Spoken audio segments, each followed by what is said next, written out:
Uh, so you're going to interview me today, and I'm excited to do this. Let's go ahead and talk budget. Yeah, I'm really excited to hear about it because I think it'll be interesting for me to learn what I need to do to put together a budget. Yeah. So it's my understanding you have some questions for me. I was hoping that I could answer those. So Yeah. let's get started. Okay. So I see, I want to apply for $1 million project. My community needs clean mobility and we have an idea, and I'm kind of hoping to get a sense from you, like, what can I do with that $1 million? What do I need to consider, right? Like, where do I start? Yeah, great question. Yeah, where do you start? The first place to start is number one, reaching out for TA. That's always like my favorite answer, right? The CMO team is really there to provide resources and answer any questions as much as and as available as you want us to be. But the second part, really, we recently had a webinar called the Clean Mobility Options Voucher Pilot Program, the application walkthrough, and we provided sort of information on how to answer the actual questions. And here, what I'm going to do is really walk through sort of these slides and provide more answers. So really quickly, I'm not going to go through all of it, but one of the sections that I do like is this section. Just so you know, this is a really good presentation and does provide a lot of information. Okay, so if you go to the budget and financial sustainability plan section, it's really important that when you're thinking about your project, that you be mindful of all costs. Okay. Like, I know that $1 million sounds like a lot. It's like, wow, this is going to be really good. But the reality is that 1 million only goes so long. Part of the project involves that you create a financial sustainability plan. You need to be around for 5 years, but we do up to 1 year planning, 2 years of operation. And on top of that, there's different category or like different maximums per category that you could spend money on. Okay, For example, yeah. What are those categories that I need to like what are the things that I can't spend over, right? I see here something about outreach and marketing. Correct. Yeah, outreach and marketing, minimum of 25K or at least 10% of your budget needs to be specifically for marketing and outreach. We found in the past that if residents don't know about the service, they won't use the service. So it's these types of nuances that you got to keep in mind by one, checking out the actual application materials, two, the implementation manual, and then also keeping these things in mind. So again, I know I've glossed over a lot of things, but some of the things to keep in mind when you're putting your budget together is what's going to be your planning costs, what's going to be your capital costs, like for your vehicles, your infrastructure, etc. Outreach and marketing costs, how much are you going to spend on outreach and making sure that you get the word out. Number two, operations and maintenance, like what are some things that you're going to sort of spend money on. And again, every single one of these categories has limitations. The implementation manual really discusses what's allowable. And if you have any questions, yeah, reach out to us. Okay. So what are some of the categories that we need to think about? Like, I mean, I just want to get a sense of, you talked about planning costs, outreach costs, capital costs, but like, what are some of the specifics I need to pay attention to? Like, I know I think I need to hire someone. And if I'm getting a car share program, what, like, just because I don't pay for fuel because it's a clean mobility project, but what if I have to pay for electricity? How does this work? What do I need to think about? Great questions. All of these are great questions. Yeah, my short answer to that is be as detailed as possible. Okay. And I know that that's sort of an all-encompassing answer, and the question really is like, what do I need to spend money on? But seriously, the more you think about every single little stone that's sort of unturned, the better that it is that you consider. For example, when thinking about a car share, you're not just thinking about the vehicles, you're not just thinking about sort of subsidizing trips if that's what you're going to do. You also got to take into account the permitting costs. Like, are you going to have to pay for parking? Is there going to be some equipment maintenance? For example, like, are you including that into your budget? In the event that a tire blows out, like, who's going to be working on that? And is that part of your contingency plan? Insurance cost. Insurance cost is one of those costs that really is kind of not really thought about. And this is one of the things that we need to sort, or I guess that you as a car or a car share provider should be thinking about insurance costs. On top of that, there's also going to be some administrative costs in the back, like who's compiling the data, who's getting the data, what are you going to do with that data, or yeah, how are you going to be getting the information out there.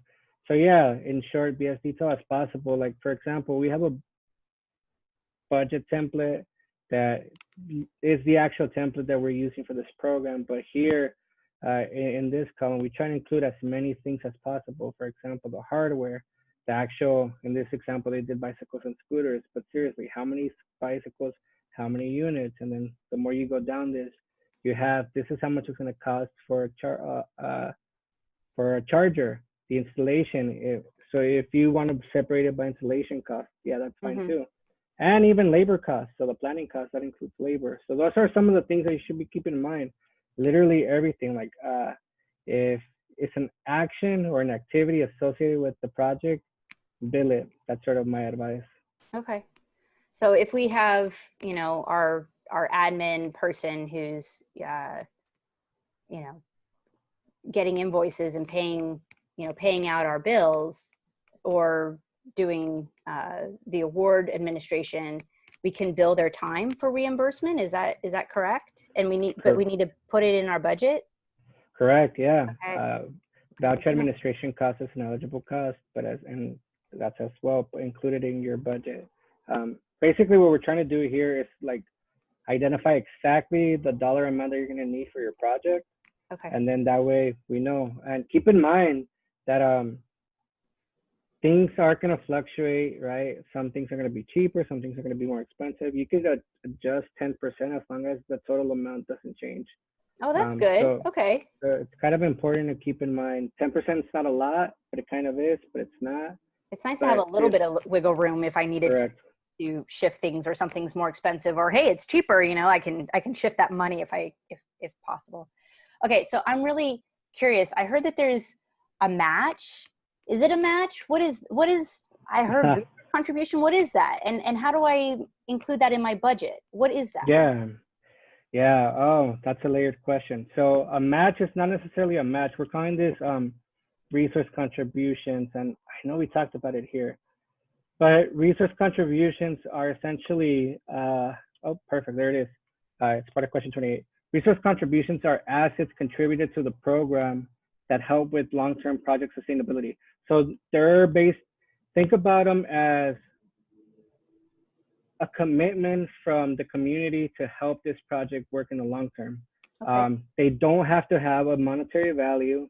You don't have to calculate or estimate the value. So you're not going to include that into your budget.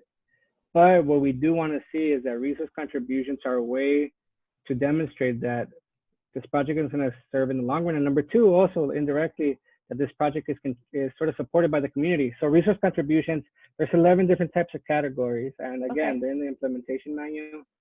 That includes like volunteer hours, staff time that people do pre sort of the voucher execution, during, or even after that people volunteer. It can include meeting spaces, like if a nonprofit lets you meet somewhere. I'm gonna keep going unless you stop me. So I was gonna ask, so we have, you know, a local, you know, garage mechanic in town who has been doing, you know, some like training on electric vehicle maintenance, and he was offering, or they were offering to help us, you know, maintain a vehicle that we, you know, for our project. So would that count as a resource contribution? Yeah, that would count as a resource contribution. Cool. But a resource contribution cannot be billed. So something that's contributed to the project cannot be billed through CMO voucher funding. Okay, so it has to be in kind.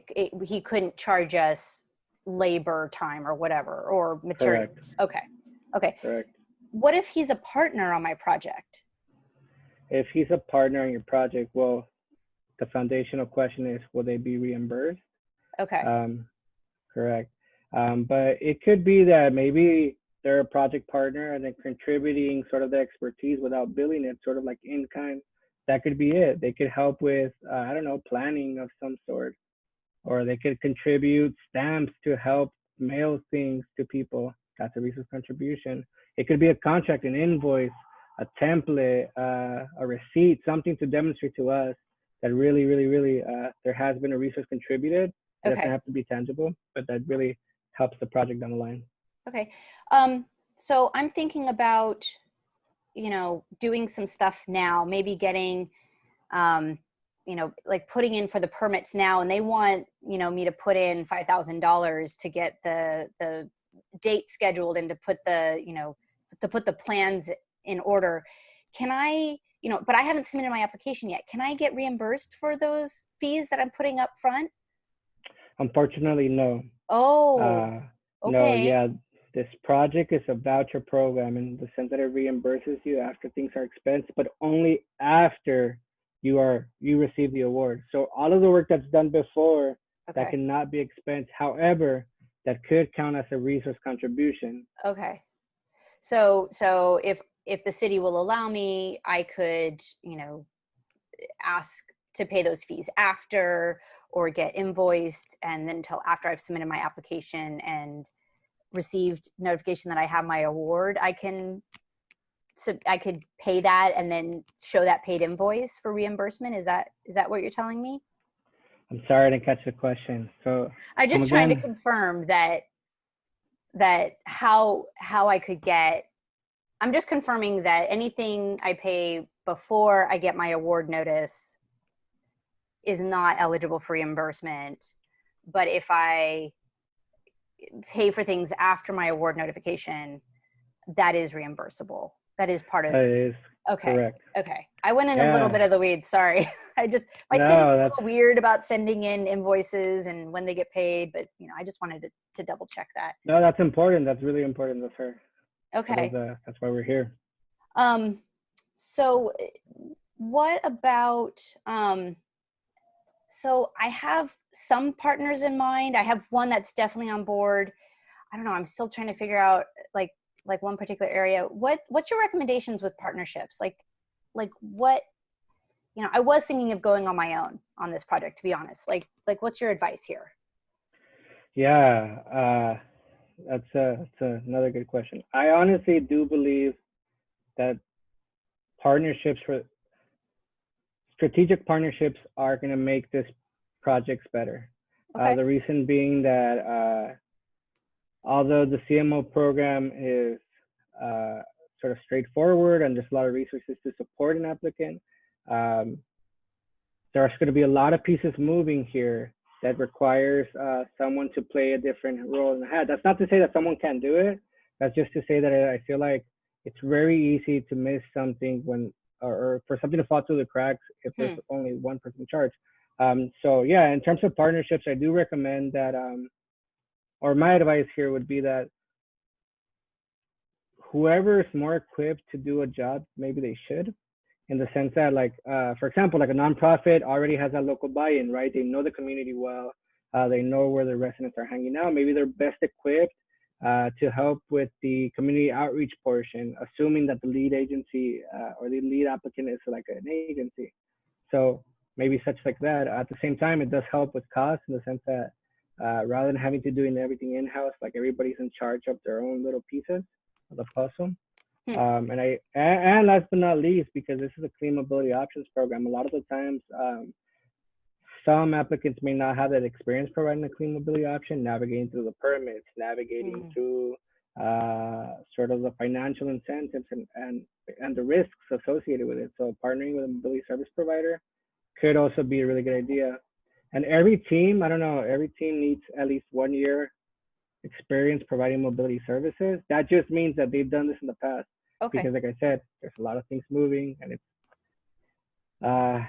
Okay. it lends itself for things to get done.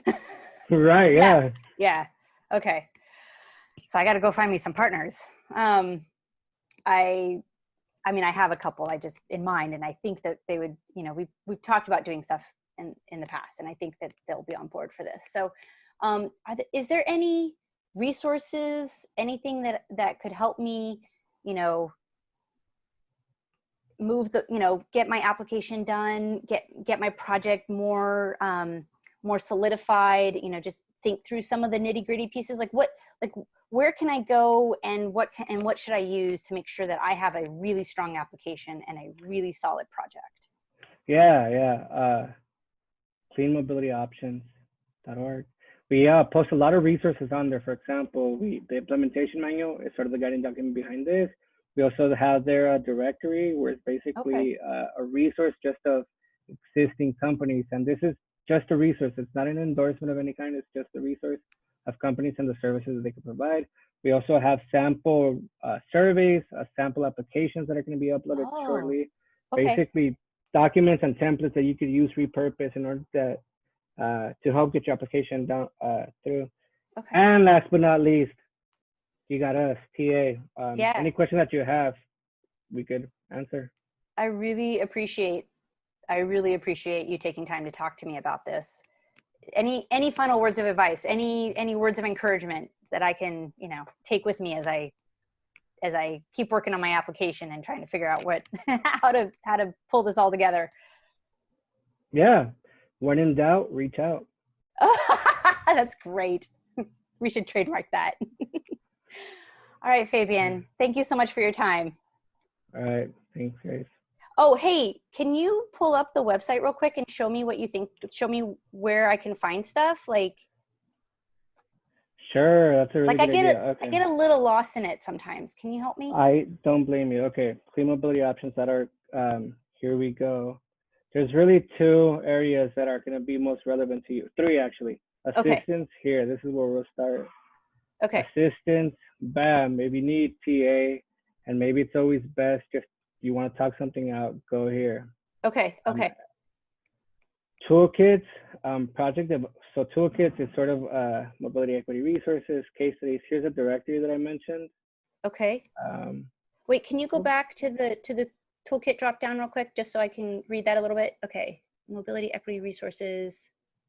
Case studies, directory. And project development tools. Okay, I think I should spend a lot of time in the project development direct tools. Okay. Yeah, I just want to show you quickly the directory of the project development tools. That's good stuff right here. Here's the design guide, the implementation manual, and we really do sort of put things into steps that you should consider, like your project area, needs assessment. What are some tools available like this? Resident surveys. Webinars even that we had in the past that you could review the slides that may be helpful. So there's this. So I really highly encourage you to check this area out. And then last but not least, application materials. Okay. Yeah, I was just going to ask, where do I find the budget pieces, right? Like, what do I need to do with that? Yeah, for application materials, they would be listed here, and you could see them. See, mobility project voucher budget worksheet. Got it. There's this. Now, do I need to submit all 3 forms, a Word, Excel, and PDF, or can I pick one? All of them. No, I'm joking. No, just one. Okay. Just one. But we wanted to provide as many options. Okay. To make it as simple as for anyone to use. Okay. Thank you for showing me this. I feel a little bit more comfortable with the website now. It was I was like, where do I go? So this is helpful. This is good to know. Okay. Great. I thought we were going to end a few minutes ago, but thank you for showing me the website, and I hope you have a great rest of your day. I really appreciate you taking time to walk me through this. You too. Goodbye now. Bye.